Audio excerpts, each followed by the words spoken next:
April 29th, 1945. A forest clearing south of Bad Tolz, Bavaria. The air hangs thick and heavy, smelling of damp pine and the acidic bite of cordite. Rain, a cold, persistent drizzle, has been falling for 2 days, turning the forest floor into a slick carpet of mud and rotting leaves. 19-year-old Anneliese Brandt presses herself against the rough bark of an ancient fir tree, her thin Luftwaffe coat offering little protection from the chill that has sunk deep into her bones.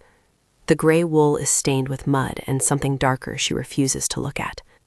Her breath comes in shallow, white puffs. Every sound is magnified: the drip of water from a branch, the snap of a twig, the low, guttural rumble that never seems to stop. It's the sound of the front, but there is no front anymore. There is only the rumble, sometimes closer, sometimes farther, a predator circling in the fog. Anneliese and the 5 other girls from her searchlight battery had been on the road for 3 days. It wasn't a retreat, that would have implied order. It was a dissolution. One moment they were a unit, commanded by a weary, one-armed Hauptmann who shouted orders that were immediately swallowed by the chaos. The next, he was gone, vanished along with the supply truck and the last of the regular soldiers. All that remained were the auxiliaries, the very old and the very young. They had their service pistols, 10 rounds apiece, and a shared, unspoken terror. The road had been a river of humanity flowing away from the noise. Wehrmacht soldiers with blank eyes, Volkssturm men who looked like grandfathers playing dress-up, and hollow, cheap civilians pulling carts piled high with the remnants of their lives. But now even that river had run dry. They had left the road, seeking shelter in the woods, hoping the trees would hide them from the Jabos, the American fighter bombers that hunted anything that moved. Clara, the youngest at 17, starts to sob again, a quiet, hiccuping sound. "They're coming," she whispers, her voice cracking. "I can hear them." "It's just thunder," Liesel mutters, though no one believes her. Liesel is the practical one. She had been a farm girl before the war, and she carries herself with a grim resolve that the others try to borrow. But even her shoulders are slumped in exhaustion. The rumble is not thunder. It is rhythmic, mechanical, the clatter and squeal of steel tracks chewing up the soft earth. An American Sherman, maybe a whole column of them. The stories they were told, the newsreels we had seen, flashed through Anneliese's mind. The hordes from the west, the gangsters, the defilers. Propaganda, she had once thought, sitting in a warm barracks. Out here, with the growl of an M4 tank getting closer, it feels terribly real. They have not eaten in 2 days. The gnawing emptiness in Anneliese's stomach is a constant dull ache, a second heartbeat that reminds her of their fragility. It sharpens the senses, making the smell of the damp earth almost overwhelming, but it fogs the mind. Thoughts come slowly, wrapped in a thick blanket of fatigue and hunger. All she can think about is a piece of bread.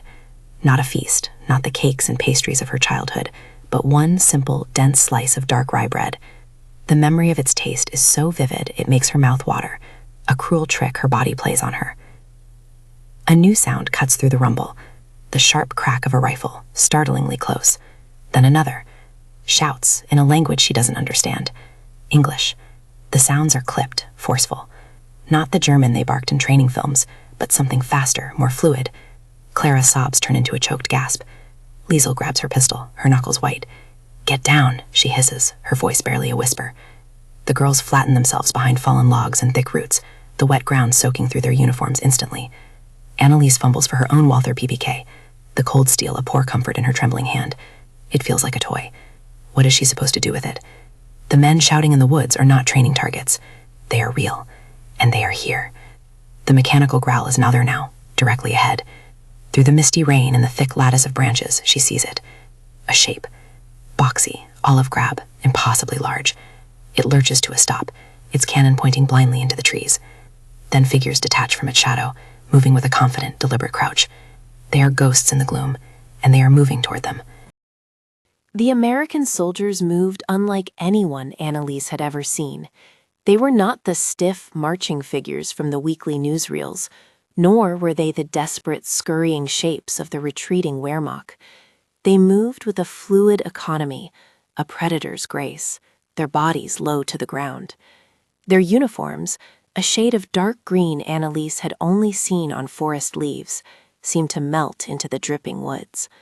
One of them held his M1 Garand with a casual readiness, its wooden stock dark with rain. Another cradled a Thompson submachine gun against his chest. They were young, their faces smudged with dirt and stubble, but their eyes were old. They swept the forest with a practiced, methodical gaze that missed nothing. Liesel's breath was a ragged hiss beside Annalise. She still held the pistol, but her arm trembled. The futility of it was a lead weight in the air. 6 girls with small-caliber pistols against this. Against men who had crossed an ocean, fought their way across France, and were now in the heart of the dying Reich. To resist was not brave, it was suicide. The Hauptmann had told them that before he disappeared. "Don't be a hero," he'd said, his one good hand shaking as he lit a cigarette. "The war is over. Just live." One of the soldiers raised a hand, and the others froze. He tilted his head, listening. He must have heard Clara's stifled sobs. He pointed in their direction with 2 fingers. You could feel the shift in energy, the coiled tension of the hunt. Annalise's heart hammered against her ribs, a frantic bird trapped in a cage. This was it, the moment she had feared for months, the moment whispered about in darkened barracks. She squeezed her eyes shut, picturing her mother's face. It was a blurry, faded image, like a photograph left in the sun. A voice called out, sharp and clear, "Kommen Sie raus, Hände hoch." The German was heavily accented, brutal in its pronunciation, but the meaning was unmistakable. Come out, hands up. For a long moment, nobody moved. The rain was the only sound, patterning on the leaves, on the steel hull of the unseen tank. Then, Liesel made a decision. With a slow, deliberate movement, she laid her pistol on the wet ground and pushed it away. She looked at Annalise, her eyes conveying a message of grim finality. It's over. Slowly, one by one, they rose. Annalise felt 100 pairs of eyes on her, though there were only a half-dozen soldiers. Her hands, slick with rain and dirt, felt impossibly heavy as she lifted them above her head. She kept her gaze fixed on the muddy ground in front of her, unable to look at their captors. The soldiers approached, their boots squelching in the mud. They were impossibly tall, broad shoulders. They smelled of wet wool, machine oil, and something else. Something sweet. Tobacco. Annalise glanced up and saw one of them chewing, his jaw working rhythmically. It was such a small, mundane detail, so utterly out of place in the terror of the moment. A sergeant, a man with 3 chevrons on his sleeve and a weary expression, gestured with his rifle. "Waffen," he said. "Weapons." One of the other soldiers moved methodically down their small line, collecting the discarded pistols with an air of detached boredom. When he reached Annalise, he paused. He was no older than her, with light hair plastered to his forehead by the rain. He looked at her, then at her empty hands, then back at her face. His expression wasn't cruel or leering as the propaganda had promised. It was just tired. He gave a slight nod and moved on. The sergeant barked another order, and they were herded out of the trees and onto a muddy track beside the Sherman tank. Its engine idled with a deep, liquid rumble that vibrated through the soles of Annalise's worn boots. Other prisoners were already there, a shuffling, gray-faced column of defeated men from a dozen different units. No one spoke. The shame was a physical presence, as thick and suffocating as the fog. They were prodded into line, 6 young women swallowed by a sea of beaten men, and began to march. They had no idea where they were going. They only knew they were walking away from the war and into a future more terrifying than any battlefield. The march ended at what had once been a small farm on the outskirts of a village. Now it was a makeshift prisoner collection point. A hastily erected fence of barbed wire stretched between wooden posts, enclosing a muddy pasture. Inside, hundreds of German soldiers sat or stood in listless groups, their gray uniforms blending into the color of the churned earth and the overcast sky. It was a landscape of defeat. There was no defiance here, only a profound collective exhaustion. The guards, members of an American military police unit, patrolled the perimeter with a practiced nonchalance, rifles slung over their shoulders. Some smoked, their cigarettes glowing like fireflies in the gloom.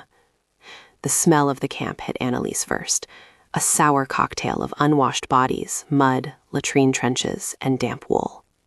They were processed with an impersonal efficiency that was somehow more unnerving than outright cruelty. A bored-looking corporal sat at a rickety wooden table, taking down names and units in a ledger, his pen scratching methodically. He barely looked at them, mispronouncing their names with a flat Midwestern accent. Annalise Brandt became Annalise Brand. She didn't correct him. Her name, her identity, felt like it belonged to someone else, a girl from a different lifetime. They were searched, not roughly, but thoroughly. A young soldier, his face covered in freckles, confiscated Clara's locket, which held a tiny picture of her parents. She started to cry, and for a moment the soldier hesitated. He looked at the locket, then at her tear-streaked face. He muttered something to his sergeant, who just shrugged. With a sigh, the young soldier handed it back to her. It was a small, inexplicable act of kindness in a world that had forgotten the meaning of the word. Once inside the wire, they found a space near the fence, away from the silent, staring men. They huddled together for warmth and a sliver of comfort, a tiny island of gray in a sea of gray. The drizzle had finally stopped, but the sky remained a solid, oppressive sheet of white. Hours bled into one another. There was nothing to do but watch. Annalise observed the Americans, trying to reconcile them with the monsters of her indoctrination. They were so loud. They laughed easily, shouted to one another across the compound. They moved with a purpose and an energy that seemed alien. Their equipment was new, their boots sturdy, their belts laden with ammunition pouches, canteens, and first aid kits. And they were always eating. That's what struck Annalise the most. A guard would pull a bar of chocolate from his pocket and eat it in 3 bites. Another would be chewing a piece of gum, the sweet scent occasionally drifting over the wire. They drank coffee from big metal mugs, the steam rising in the cold air. They treated food as if it were air, abundant, unremarkable, always there. To Annalise, whose world had shrunk to the singular obsessive thought of her next meager meal, this casual consumption was both fascinating and obscene. Hunger was a constant companion now, a physical presence inside her. It was a hollow ache that made it difficult to think, to feel anything other than the gnawing emptiness. She watched a GI toss the crust of a sandwich into the mud, and she felt a surge of rage so intense it made her dizzy. He hadn't even looked at it. A crust of bread. She would have killed for that crust. As dusk began to settle, a new activity started near the camp entrance. A truck rumbled up, and soldiers began unloading wooden crates. The sound of metal on metal echoed across the quiet compound, the clatter of mess kits. A murmur went through the prisoners. Food. The word was a spark in the tinder of their collective misery. Men who hadn't moved for hours stirred, craning their necks. Annalise felt her own stomach clench with a painful mix of hope and dread. What would it be? The watery turnip soup they'd been living on for weeks? A piece of hard, stale bread? 2 GIs carried a large, steaming metal container to the wire. The smell that wafted from it was rich and savory. It wasn't soup. It was stew, thick with meat and vegetables. Another soldier followed, carrying a crate overflowing with slices of white bread. Not gray, sawdust-filled Krieg's bread, but soft, pure white bread. It didn't seem possible. It had to be a mistake. This food couldn't be for them. It must be for the guards. Yet the Americans were setting up a serving line, gesturing for the prisoners to form a queue. Annalise and the other girls stayed where they were, frozen by a deep, instinctual suspicion. This had to be a trick. No one gave food like this to their enemies. The queue formed slowly, a shuffling, hesitant line of gray figures. The first men approached the serving area with a caution bordering on fear. They held out their dented, rusty mess tins, their eyes fixed on the ladle as it dipped into the steaming container. A generous portion of the thick, meaty stew was slopped into each tin, followed by 2 slices of the impossibly white bread. The men stared at the food, their faces a mixture of awe and confusion. They moved away from the line like sleepwalkers, clutching their bounty as if it were a holy relic. No one ate immediately. They returned to their spots in the mud, staring at the stew, sniffing it, some even touching it with a tentative finger, as if to confirm it was real. Annalise watched, her heart a tight knot in her chest. She saw a grizzled Oberlieutenant, a man with an iron cross pinned to his tattered tunic, take a small bite of the bread. He chewed it slowly, his eyes closing as if in prayer. He didn't fall over. He didn't start screaming in agony. He just chewed, a single tear tracing a clean path through the grime on his cheek. The sight broke the spell. A quiet urgency rippled through the compound. The line grew longer, the shuffling more purposeful. "We should go," Liesel said, her voice rough, "before it's all done." Still, the girls hesitated. They had no mess tins. What would they hold it in? But Liesel was already on her feet, pulling Clara with her. Annalise and the others followed, drawn by a force stronger than their fear, the primal, undeniable call of their own starvation. As they neared the front of the line, Annalise could smell it more clearly. The aroma of beef, potatoes, and onions was so powerful it was almost painful. Her stomach cramped violently, a protest and a plea. The soldier serving the stew was the sergeant with the weary eyes she'd seen in the forest. He looked up as the first of the girls, Liesel, reached him. He saw she had no bowl. For a moment he paused, then he turned and spoke to another soldier, a lanky corporal who was handing out the bread. The corporal disappeared into a tent and returned a moment later with a stack of something. Thick, wax-coated paper plates. It was packaging material perhaps, but it was clean. The sergeant took one, ladled a smaller, careful portion of stew onto it, and placed a slice of bread on the side. He handed it to Liesel. She took it with both hands, her gaze locked on the American's face. She seemed to be searching for something, a hint of mockery, of cruelty, but there was nothing, only a profound war-weariness. Liesel stumbled back to their spot, the other girls making way for her as if she were carrying a bomb. She knelt in the mud and stared at the plate. Then it was Annalise's turn. She stepped forward, her eyes downcast, and held out her trembling hands. The sergeant didn't use a plate. Instead, he took 2 slices of the white bread and placed this thick, oblong tin on top of them. He pressed it into her hands. It was heavy. She looked down. The label was in English, with a picture of a smiling cartoon pig. Treat, it said. It looked like the luncheon meat her father used to buy for special occasions years ago, before the world went mad. Next to it, the corporal placed a small square package of crackers and a tiny flat tin of processed cheese. This wasn't stew from a communal pod. This was a ration, a complete meal meant for one person, for one of them, for an American soldier. Annalise stared at the items in her hands. Her mind refused to process what she was seeing. This could not be for her. It was a mistake. This was a soldier's meal. This was precious. This was wealth. She looked up at the sergeant, her eyes wide with confusion, ready for him to snatch it back, to laugh at her for thinking it was hers. He just looked at her, then motioned with his head for her to move along. "Go on," he said, his voice quiet. The words were English, but the tone was universal. She backed away slowly, never taking her eyes off the food. It didn't look like leftovers. It didn't look like charity for a defeated enemy. It looked like something meant for someone else, someone free. The suspicion, cultivated by years of propaganda and months of depredation, ran deep. She rejoined the other girls, who were all holding similar rations. They stood in a small, silent circle, each of them looking down at the impossible treasure in their hands. No one moved. No one spoke. The disbelief on their faces told a story of hunger, fear, and a world turned so completely upside down that a simple act of sustenance felt like the most profound and terrifying lie of all. The silence in their small circle was absolute, broken only by the distant murmur of the camp and Clara's quiet, hitching breaths. They all stood frozen, clutching their rations as if they might vanish. It was Clara who broke the stalemate. Her hands were shaking so violently that she dropped the small tin of cheese into the mud. A collective gasp went through the girls. Clara let out a sob of pure despair and fell to her knees, scrabbling at the mud-caked tin.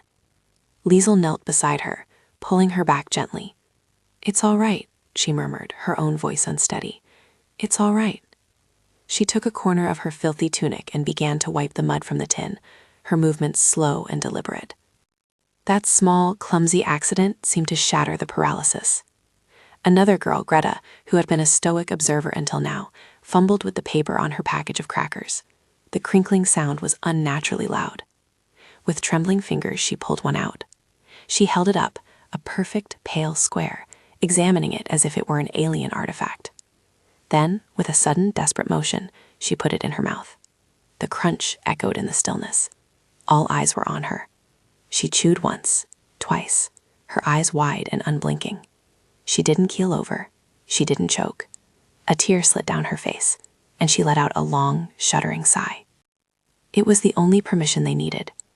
Annalise looked down at her own ration. The tin of treat had a small key attached to the bottom. She had seen her mother open tins like this a long, long time ago. Her fingers were clumsy, stiff with cold and nerves, but she managed to fit the key onto the metal tab. She began to turn it, peeling back a thin strip of tin with a soft, grating sound. The smell that rose from the can was salty, savory, and overwhelmingly real. It was the smell of meat, real, solid meat. She used her thumbnail to pry open the crackers and the cheese. She spread a tiny amount of the orange-colored cheese onto a cracker, her movements reverent. She brought it to her lips. The first taste was a shock. Salt, sugar, processed flavors, artificial, and yet more real than anything she had eaten in a year. It wasn't the earthy, often bitter taste of wartime scarcity. It was the taste of abundance, the taste of a different world. The cracker dissolved on her tongue, and the salty cheese coating her mouth was a revelation. It was so rich, so strong, she felt almost dizzy. She took another, then another. She ate with a slow, desperate intensity, focusing on every single sensation. It was not the frantic gulping of a starving animal, but the mindful, almost painful process of reawakening dormant senses. Each bite was a contradiction, a moment of pure physical pleasure set against a backdrop of profound psychological confusion. Around her, the other girls were eating too. Some were crying silently, the tears dripping unheeded from their chins. Liesel was methodically breaking her crackers into small pieces and eating them one by one, making them last. Clara, her earlier despair forgotten, was devouring her ration with a child's single-minded focus. There was no conversation. The act of eating was too sacred, too overwhelming for words. It was a communion of the defeated. With every bite, Annalise could feel a warmth spreading from her stomach through her limbs, chasing away some of the deep cellular cold. It was more than just calories. It was a transfusion of life itself. But alongside the relief came a disquieting wave of other emotions. Shame for her own ravenous hunger. Grief for the world that had been destroyed, the world where a tin of meat was not a miracle. And a deep, unsettling confusion. The Americans were not supposed to be like this. They were the enemy, the uncultured gangsters, the barbarians. But barbarians did not give their own food to their prisoners. They did not have corporals who returned a locket to a crying girl, or sergeants who found paper plates for those who had none. This single, simple act of giving them food, not leftovers, but a proper meal, was a more powerful weapon against her entire worldview than any bomb or bullet. It didn't conquer her. It simply dissolved the foundations of everything she had been taught to believe. When she had finished the last cracker, Annalise looked up. Across the compound, the sergeant who had given her the ration was leaning against a jeep, smoking a cigarette. He wasn't watching them. He was just staring out into the twilight, his face illuminated by the brief orange glow of his cigarette. He looked tired. He looked like a man who just wanted to go home. In that moment, Annalise didn't see an American, an enemy, a conqueror. She just saw a person. And she realized, with a clarity that was both terrifying and liberating, that the war had been built on a lie so vast it had blotted out the sun. The food in her stomach was the first ray of light.